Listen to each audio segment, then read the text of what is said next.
A Comissão de Constituição e Justiça aprovou hoje o plano de trabalho para a reforma tributária. Vamos conversar com a Janaína Camilo, que ela tem mais informações e tem inclusive o cronograma disso, né, Janaína? Bem-vinda, boa tarde. Muito boa tarde, Piotr. Boa tarde a todos. É isso mesmo, né? De acordo com o plano de trabalho aprovado, a votação da reforma tributária vai acontecer no dia 4 de agosto. E como você disse, esse plano ele foi aprovado na CCJ, numa sessão que aconteceu hoje de manhã, e foi apresentado pelo relator da proposta, que é o senador Eduardo Braga, do MDB. Ele detalhou aí o rito, né, de trabalho para análise desse texto que chegou da Câmara dos Deputados. A ideia do relator foi apresentar um cronograma enxuto, tá? Para que a reforma tributária possa ser votada em breve e aí tenha um tempo hábil para ser promulgada até o fim do ano, de acordo com como prevê o governo federal.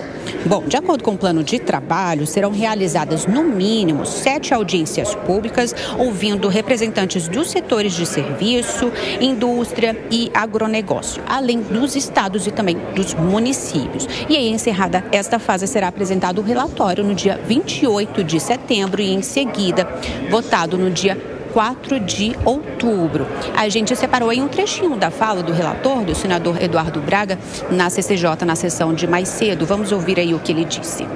Estaremos atentos para que a reforma tributária garanta o equilíbrio federativo e não vire palco de uma disputa fratricida entre brasileiros.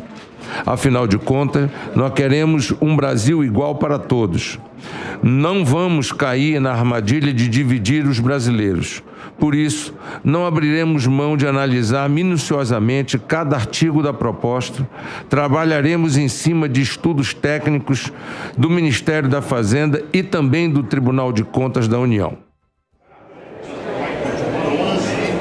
Além disso, Piotr, o presidente do Senado, Rodrigo Pacheco, já indicou também que quer convidar os 27 governadores para uma reunião temática no plenário do Senado. E lembrando que, por se tratar de uma proposta de emenda à Constituição, a reforma tributária vai ter que passar por 2 turnos de votação no plenário do Senado, assim como foi na Câmara dos Deputados, viu, Piotr? É com você. Muito obrigado, Janaína. Vamos lá. Você viu o senador falar em equilíbrio federativo. Isso é claramente o seguinte: o Senado vai mexer no que foi aprovado na Câmara sobre o Conselho Federativo. O Conselho Federativo foi um ganho muito importante nessa reforma por representar de forma, obviamente, proporcional os brasileiros, independentemente de onde eles morem. O Senado é uma casa que tem 3 senadores para cada uma das unidades da Federação e do Distrito Federal. Não importa se é o Acre ou se é o Rio Grande do Sul. Não importa. Cada estado tem 3 senadores. A Câmara já tem uma proporcionalidade diferenciada. Embora não represente a proporcionalidade da população do país, mas você tem mais estados, por exemplo, em Minas Gerais e São Paulo, do que teria, por exemplo, no Acre e em outro estado do norte do país, que são estados menores, menos populosos. Tem uma certa proporcionalidade. O Conselho Federativo foi exatamente uma mudança proposta pelos governadores do Sul e Sudeste, capitaneada sobretudo pelo governador de São Paulo, Tarcísio de Freitas, e o apoio de São Paulo, que sempre, na verdade, se punha contra a reforma tributária lá atrás.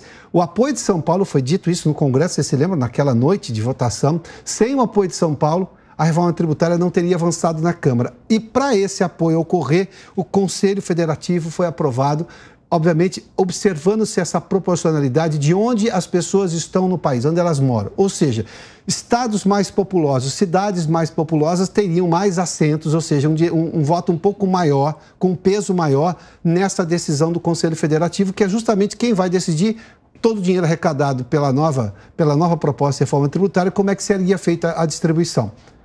Ou a redistribuição nesse caso. Ou seja, esses estados teriam um voto, um peso maior na votação.